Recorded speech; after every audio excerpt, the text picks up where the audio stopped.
Assalamualaikum, selamat pagi Pak. Perkenalkan saya Perawatri Safira yang berdinas pada pagi hari ini dari jam 7 pagi sampai jam 2 siang. Bapak sebelumnya nama Bapak siapa ya Pak? Rizky Sus. Baik, senang bertemu dengan Bapak Rizky. Biasanya Bapak lebih suka dipanggil Bapak Rizky atau ada panggilan khusus? Bapak Rizky saja Sus. Baik, bagaimana perasaan Bapak hari ini Pak? Perasaan saya saat ini, saya merasa tidak berguna nih Sus. Setelah kehilangan pekerjaan 2 bulan lalu, saya bingung mau ngapain dan merasa seperti beban untuk keluarga. Baik, terima kasih ya Bapak Rizky sudah bersedia berbagi ceritanya.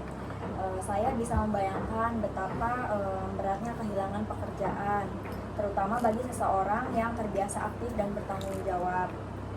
Saya di sini ingin mendengarkan dan membantu Bapak mengatasi perasaan tersebut.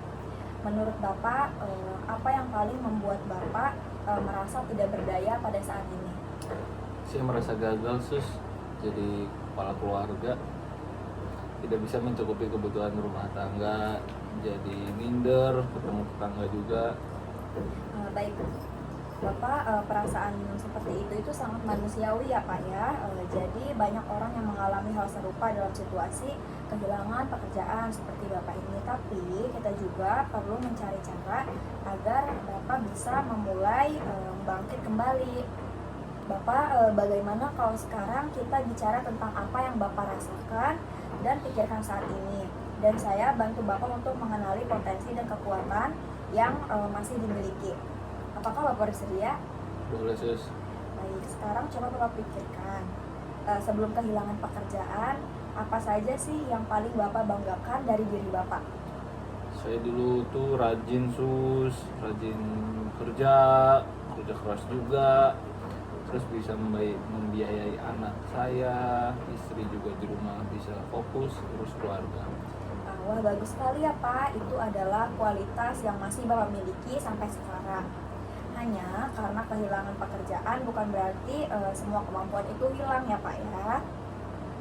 Kalau Bapak bersedia, kita bisa coba membuat catatan sederhana tentang kekuatan dan potensi yang masih bisa dikembangkan.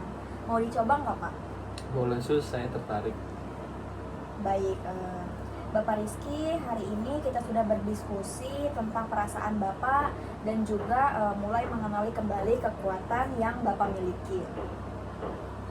Saya jadi lebih sadar kalau saya sebenarnya masih punya nilai, cuma kadang lupa karena terlalu fokus sama masalahnya.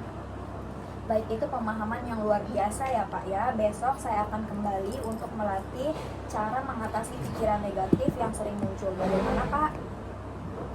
Apakah Bapak bersedia? Saya bersedia Sus, terima kasih sudah mendengarkan.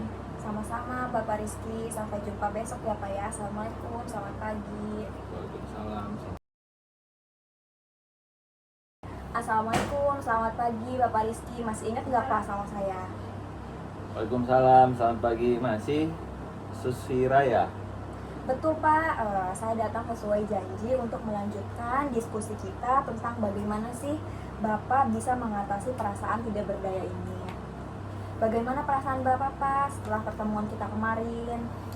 Saya sempat menulis beberapa hal yang saya masih bisa lakukan. Rasanya sedikit lebih ringan. Baik, bagus sekali Pak. Berarti Bapak menerapkan yang kemarin sudah saya katakan ya Pak ya. Hari ini saya ingin mengajak Bapak melanjutkan dari situ dan belajar mengenali pikiran negatif yang muncul serta bagaimana cara merubahnya.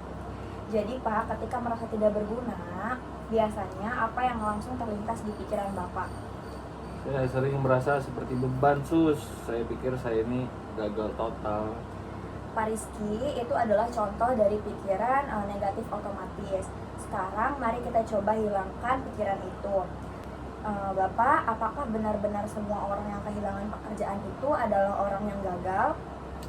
Tidak juga sih, banyak juga yang kemudian bisa usaha kecil-kecilan. Benar Pak, jadi mungkin pikiran saya gagal total itu tidak sepenuhnya benar. Ya, Iya, mungkin saya terlalu keras pada diri sendiri. Itu langkah besar Pak. Sekarang mari kita buat satu rencana aktivitas kecil yang bisa Bapak lakukan setiap hari untuk menumbuhkan kembali rasa percaya diri.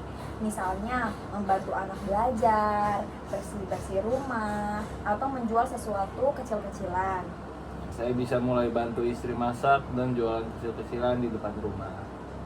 Baik, bagus ya Pak. Bapak sudah bisa mulai bantu-bantu istri di rumah seperti masak, lalu juga Bapak sudah mulai jualan kecil-kecilan di depan rumah. Baik, Bapak sudah bagus ya Pak sejauh ini.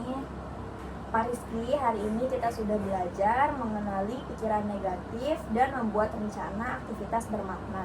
Bagaimana perasaannya Pak? Saya merasa lebih semangat dan punya arah, Sus. Bagus sekali Pak, ingat setiap langkah kecil adalah kemajuan yang besar. Saya akan kembali lagi besok untuk berdiskusi tentang cara menyusun jadwal harian agar aktivitas Bapak lebih terstruktur. Apakah Bapak bersedia? Bersedia, Sus. Terima kasih banyak. Baik, sama-sama ya Pak. Sampai jumpa besok. Assalamualaikum, selamat pagi. Waalaikumsalam. Selamat pagi.